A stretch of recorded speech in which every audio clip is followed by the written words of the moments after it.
വട്ടിയൂർക്കാവിലേക്ക് വന്നാൽ അവിടെ ഡീൽ ആരോപണം നിറഞ്ഞു നിൽക്കുകയാണ്. ഈ ആരോപണത്തിൽ കെ മുരളീധരനെ വെല്ലുവിളിച്ചിരിക്കുകയാണ് ബി.ജെ.പി. വി.കെ. പ്രശാന്തിന് വേണ്ടി പ്രവർത്തിക്കുന്ന ബി.ജെ.പി. കൌൺസിലർമാരുടെ പേരുകൾ പുറത്തുവിടാനാണ് വെല്ലുവിളി. ബി.ജെ.പി. കൌൺസിലർമാർക്ക് കോൺഗ്രസ് സർട്ടിഫിക്കറ്റ് വേണ്ടെന്നും എസ്. സുരേഷ് പറഞ്ഞു. ഇങ്ങനെയൊക്കെ പുകമറ സൃഷ്ടിച്ച് കോൺഗ്രസ്സുകാരൻ്റെ പാരമ്പര്യവും കോൺഗ്രസ്സുകാരൻ കിലുകിലുങ്ങുന്ന വെള്ളിക്കാശിന് വേണ്ടി സ്വന്തം പ്രസ്ഥാനത്തെ വിറ്റുതൊലച്ച് നശിപ്പിച്ചിരിക്കുന്ന കോൺഗ്രസ്സുകാർക്ക് അവരുടെ പാരമ്പര്യം മനസ്സിലാവുന്നു. ഞങ്ങളെപ്പോലെയുള്ള പ്രസ്ഥാനങ്ങൾ ആദർശപരമായി പ്രവർത്തിക്കുന്ന പ്രസ്ഥാനങ്ങളാണ്. അധികാരത്തിൻ്റെ പുറകെ പോകുന്ന പ്രസ്ഥാനമല്ല. ഞങ്ങളുടെ ഓരോ കൗൺസിലർമാരും പ്രതിബദ്ധതയോടുകൂടി പ്രസ്ഥാനത്തിന് വേണ്ടി പ്രവർത്തിക്കുന്നവരാണ്. എല്ലാ കൗൺസിലർമാരെയും ഞങ്ങൾക്ക് പൂർണ്ണ വിശ്വാസമാണ്. അത് കോൺഗ്രസ്സുകാരൻ്റെ സർട്ടിഫിക്കറ്റൊന്നും ഞങ്ങളുടെ കൗൺസിലർമാരെ സംബന്ധിച്ച് ആവശ്യമില്ല. ഹരിമോഹനുണ്ട് വിശദാംശങ്ങൾ നൽകാൻ. ഹരി, ഇന്നിപ്പോൾ സ്ഥാനാർത്ഥികൾ തന്നെ, അതായത് മുരളീധരന്റെ ആരോപണത്തിൽ NDA ഒപ്പം LDF സ്ഥാനാർത്ഥികൾ തന്നെ രംഗത്തെത്തിയിരുന്നു.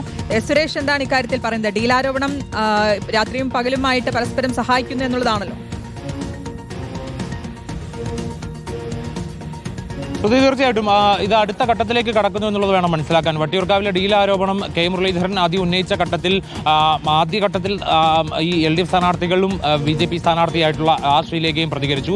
അതിൽ LDF സ്ഥാനാർത്ഥിയുടെ പ്രതികരണം എന്ന് പറയുന്നത്, അല്ലെങ്കിൽ വി.കെ. പ്രശാന്തിന്റെ പ്രതികരണം എന്ന് പറയുന്നത്, ഇത് തോൽവി ഭയന്നുകൊണ്ടുള്ള അല്ലെങ്കിൽ തോൽവി ഉറപ്പിച്ച ശേഷമുള്ള കെ മുരളീധരന്റെ പ്രതികരണമാണ്. തോൽവി കഴിഞ്ഞിട്ട്, അതായത് തെരഞ്ഞെടുപ്പ് കഴിഞ്ഞ ശേഷം പറയാൻ വെച്ചിരുന്ന കാര്യം നേരത്തെ പറയുന്നു എന്നുള്ളത് മാത്രമേ ഉള്ളൂ എന്നുള്ള തരത്തിൽ പരിഹാസമാണ് കെ മുരളീധരന് വി.കെ. പ്രശാന്തിന്റെ ഭാഗത്തുനിന്നുണ്ടായത്. പക്ഷേ അതേസമയം തന്നെ BJP ഇതിനകത്ത് മറുപടി പറയുന്നത് ആദ്യം ശ്രീലേഖയുടെ മറുപടിയായിരുന്നു. അവർ പറഞ്ഞത് അതിനെ ശുദ്ധ അസംബന്ധം, ആ വാക്കിനപ്പുറത്തേക്ക് മറ്റൊരു വാക്കും അവർ പറഞ്ഞില്ല. പക്ഷേ ഇപ്പോൾ എസ്. സുരേഷ് സംസ്ഥാന ജനറൽ സെക്രട്ടറിയാണ്.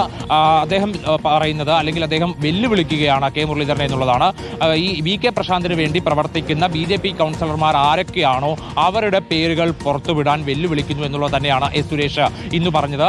അതായത് പകൽ ശ്രീലേഖയ്ക്ക് വേണ്ടിയും രാത്രിയിൽ വി.കെ. പ്രശാന്തിന് വേണ്ടിയും പ്രവർത്തിക്കുന്നവരാണ് ഈ ചില BJP കൗൺസിലർമാർ, പ്രത്യേകിച്ച് വട്ടിയൂർക്കാവിലെ BJP കൗൺസിലർമാർ എന്നുള്ള ആരോപണമാണ് കെ മുരളീധരൻ ഉന്നയിച്ചത്. വെല്ലുവിളിച്ചു കഴിഞ്ഞാൽ, അതായത് BJP തന്നെ വെല്ലുവിളിച്ചു കഴിഞ്ഞാൽ താൻ പേര് പുറത്തുവിടാമെന്നുള്ളതായിരുന്നു കെ മുരളീധരൻ പറഞ്ഞത്. ആ വെല്ലുവിളി ഉണ്ടായിരിക്കുന്നു. ഇനിയിപ്പോൾ ആ പേരുകൾ പുറത്തു വരുമോ എന്നുള്ളതാണ്, അല്ലെങ്കിൽ പേരുകൾ പുറത്തുവിടാൻ കെ മുരളീധരൻ തയ്യാറാകുമോ എന്നുള്ളതാണ് നോക്കിക്കാണേണ്ടത്. ഡീൽ ആരോപണം പാലക്കാട് നിന്ന് തുടങ്ങി അത് വട്ടിയൂർക്കാവിലേക്ക്, അതായത് കെ മുരളീധരനോട് പാലക്കാട് ഡീൽ ആരോപണം ചോദിക്കുന്ന ഘട്ടത്തിലാണ് അത് പാലക്കാട്ടോ അല്ലെങ്കിൽ പ്രതിപക്ഷ നേതാവ് നേരത്തെ പറഞ്ഞ മണ്ഡലങ്ങളിലോ മാത്രമല്ല, താൻ മത്സരിക്കുന്ന വട്ടിയൂർക്കാവിൽ കൂടി ഉണ്ട് എന്നുള്ള കാര്യം കെ മുരളീധരൻ പറഞ്ഞത്.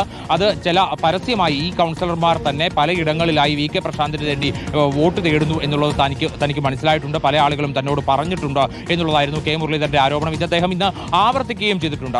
അതുകൊണ്ട് തന്നെയാണ് അതിനെ വെല്ലുവിളിച്ചുകൊണ്ട് സ്വീകരിക്കാൻ BJP തയ്യാറാകുന്നത്. ഇനിയിപ്പോൾ ആ BJP കൗൺസിലർമാർ, കാരണം ഈ വട്ടിയൂർക്കാവ് മണ്ഡലത്തിൽ 8 കൗൺസിലർമാർ BJPക്കുണ്ട്. ഇനിയിപ്പോൾ അതിൽ ആരുടെയെങ്കിലും പേരാണോ കെ മുരളീധരൻ പറയാൻ പോവുക, അല്ലെങ്കിൽ വെല്ലുവിളി ഈ പേരുകൾ പുറത്തുവിടാൻ വേണ്ടി എസ്. സുരേഷ് പറഞ്ഞിട്ടുള്ള വെല്ലുവിളി ഏറ്റെടുക്കുമോ കെ മുരളീധരൻ എന്നുള്ളതാണ് നോക്കിക്കാണേണ്ടത്. അങ്ങനെ ഏറ്റെടുത്തു കഴിഞ്ഞാൽ അതിന് കൂടുതൽ മാനങ്ങൾ വരും. അത് കൂടുതൽ അടുത്ത ഘട്ടത്തിലേക്ക് അത് പോകും എന്നുള്ളത് തന്നെ നമുക്ക് ഉറപ്പിച്ച് പറയാൻ കഴിയും. പ്രത്യേകിച്ച് ഈ വട്ടിയൂർക്കാവ് മണ്ഡലം ത്രികോണ പോരാട്ടം നടക്കുന്ന മണ്ഡലം കൂടിയാണ്.